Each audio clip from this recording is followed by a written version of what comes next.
आरक्षण उपवर्गीकरणासंदर्भात महाराष्ट्रभरामध्ये विरोधी मोर्चे निघताना पाहायला मिळतात आणि या सर्व जे मोर्चे आहेत त्यांचं प्रतिनिधित्व करताना आनंदराज आंबेडकर दिसत आहेत। आपल्यासोबत स्वतः आनंदराज आंबेडकर आहेत। काय सांगणार आरक्षण उपवर्गीकरणासंदर्भात?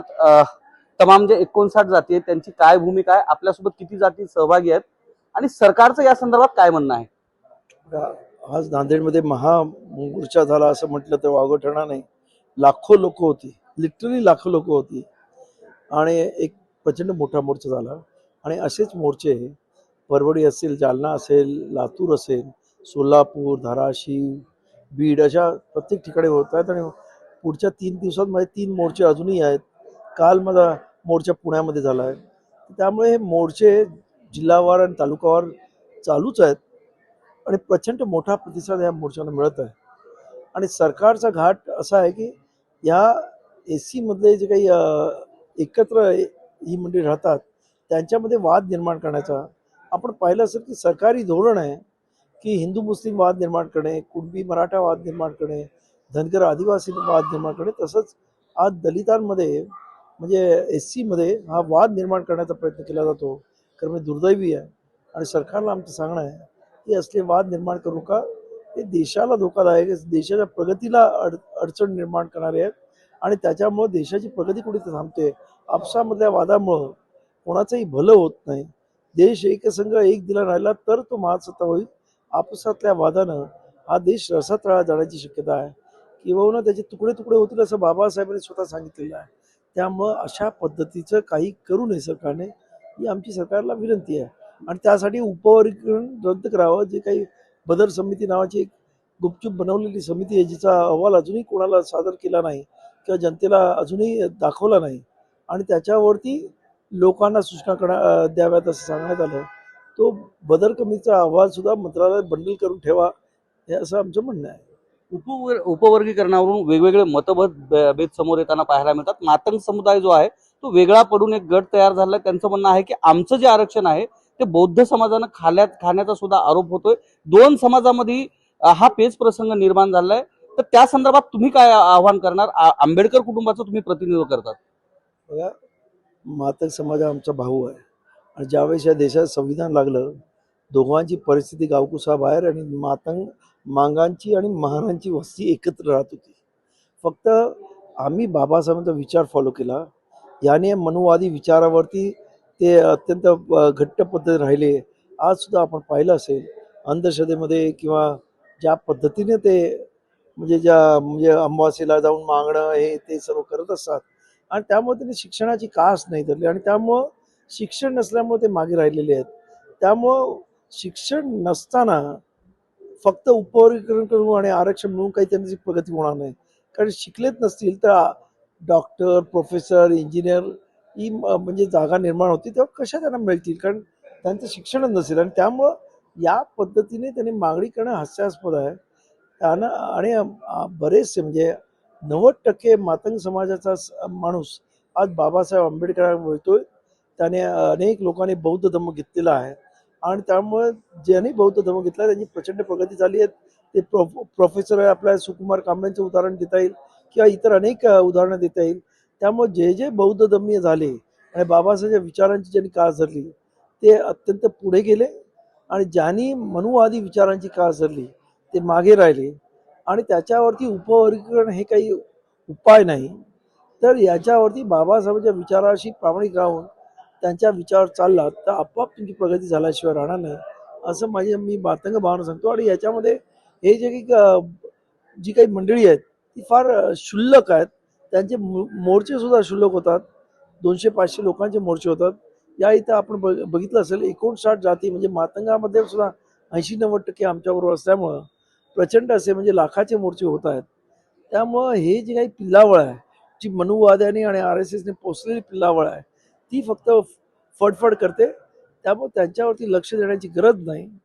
परंतु दुर्दैवानं सरकार हे भांडणं लावण्याचा प्रयत्न करत असल्यामुळं हा जो त्यांच्यामध्ये जी काही मंडळी आहेत ती मुद्दामून अशा पद्धतीचा वाद घालण्याचा, बाबासाहेबांविरुद्ध बोलण्याचा प्रयत्न करतात। त्या सर्वांना मला सांगणं आहे की बाबासाहेब आंबेडकर सूर्य आहेत, त्याच्यावर थुंकण्याचा जर प्रयत्न केला तर तुमची थुंकी तुमच्यावरच पडेल। त्यामुळं तसं काही करू नका। आपण सर्व एक गुण्यागोविंद राहिलेलं आहे. बाबासाहेबांनी एक त्यांच्या जातीसाठी किंवा इतरांसाठी असं आरक्षण नाही बघितलं, सर्वांसाठी जे जे अस्पृश्याचे चटके ज्यांना ज्यांना बसले त्या सर्वांना एकत्र घेऊन त्यांनी हे आरक्षण SC ला दिलेलं आहे. आणि त्यामुळं आपण याच्या पुढे सुद्धा बाबासाहेबांच्या विचारांशी जे बाबासाहेबांनी स्वप्न पाहिलं एक संघ होण्याचं ते तसंच टिकून धरू आणि तुमची आणि सर्वांचीच प्रगती या विचाराने झाल्याशिवाय राहणार नाही असं माझं मत आहे. या आरक्षण उपवर्गीकरणावरून राज्याचे मुख्यमंत्री देवेंद्र फडणवीस हे सुप्रीम कोर्टाचा जो दुजोरा देताना पाहायला मिळतात, त्यावरून सरकारची भूमिका या उपवर्गीकरणासंदर्भात दुटप्पी आहे असं आपल्याला वाटतंय का? सरकारची भूमिका मुख्यमंत्री स्वतः वकील आहेत असं म्हटलं जातं, मला माहीत नाही, पण असावेत. त्यांनी खरं म्हणजे ती जजमेंट नीट वाचावी.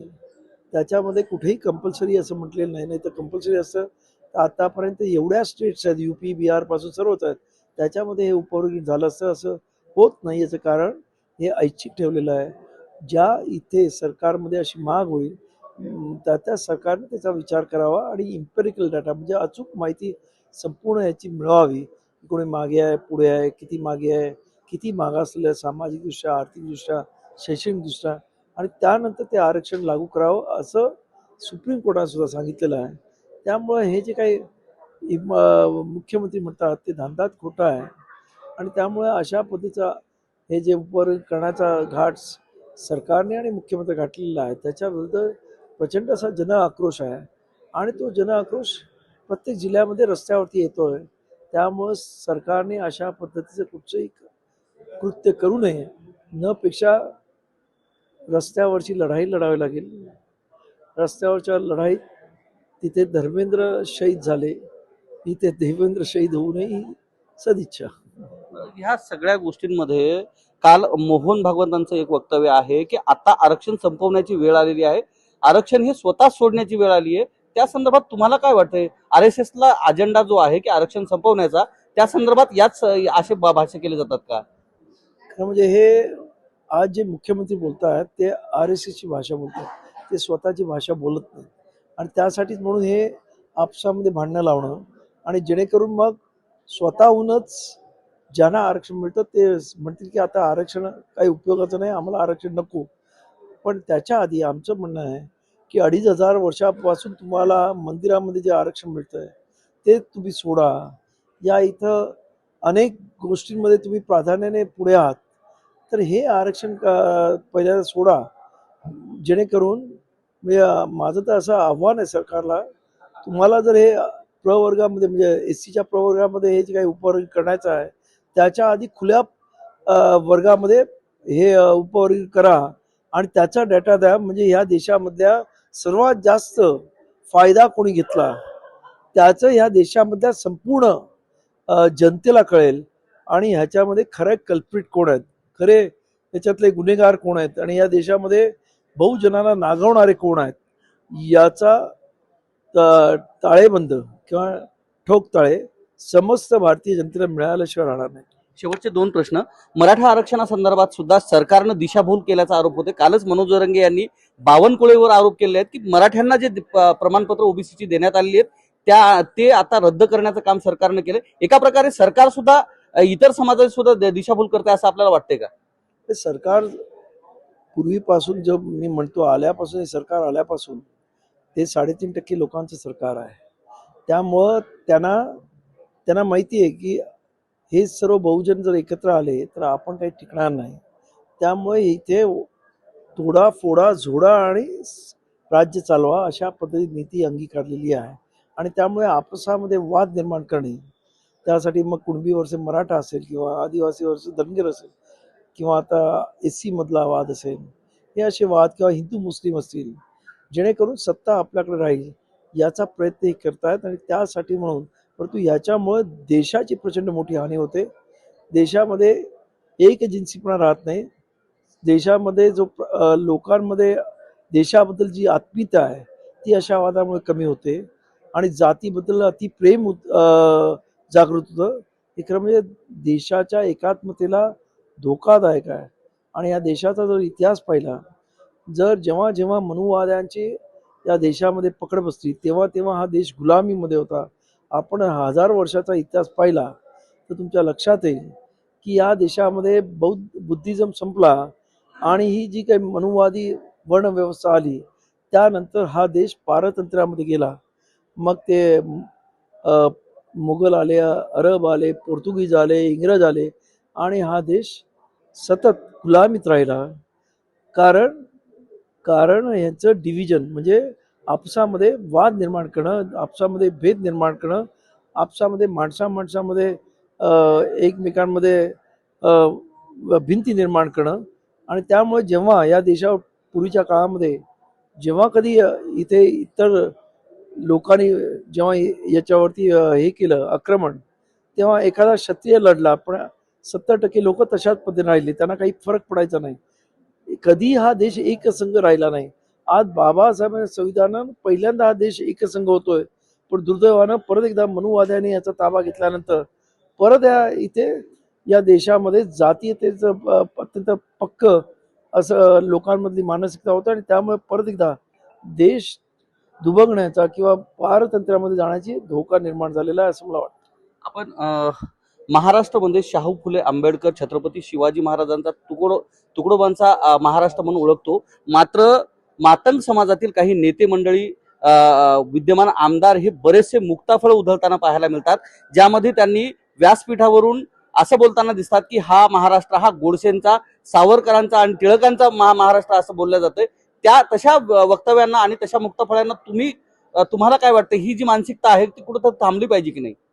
ही मानसिकता नाही, ही दलालीची मानसिकता आहे. ही काहीतरी दिल्यानंतर त्यांच्याकडून बोलून घेतात, बोलविता धरी त्यांचा वेगळा असतो आणि त्यांच्याकडून बोलविलं जातं.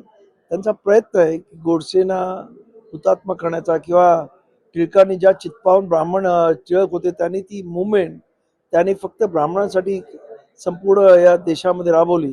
त्यांना कुठेतरी मोठा कॅनव्हास देण्याचा प्रयत्न करणे किंवा वीर सावरकरांमध्ये आपल्याला सर्वांना माहिती की त्यांचा इतिहास काय, त्यांना हायलाईट करून त्यांना ग्लोरीफाईड करणे, हे सर्व प्रयत्न आज RSS वाले करतायत. कारण त्यांच्याकडे कोणी आयडल नाही आहे की ज्याला अख्खं देश वर्शिप करेल. आणि म्हणून अशा पद्धतीचे ह्या जे काही त्यांच्याकडे विकाऊ, टाकाऊ आणि दलाल मंडळी असतात त्यांच्या थ्रू हा प्रचार आणि प्रसार करण्याचा प्रयत्न केला जातो. पण त्याला ही भारतीय जनता भुलणार नाही असं माझं मत. तर हे होते आपल्यासोबत आनंदराज आंबेडकर, ज्यांनी उपवर्गीकरणात सरकारची जी भूमिका आहे ती भूमिका म्हणजे दोन समाजामध्ये लढत ठेवायचं आणि आपला जो आरक्षण संपवण्याचा जो घाट आहे तो पूर्ण करायचा, या भूमिकेसंदर्भात आपली भूमिका मांडलेली आहे. कॅमेरामन सुधाकर सह मी धनंजय सोळंके, टाइम्स नाव मराठी, नांदेड.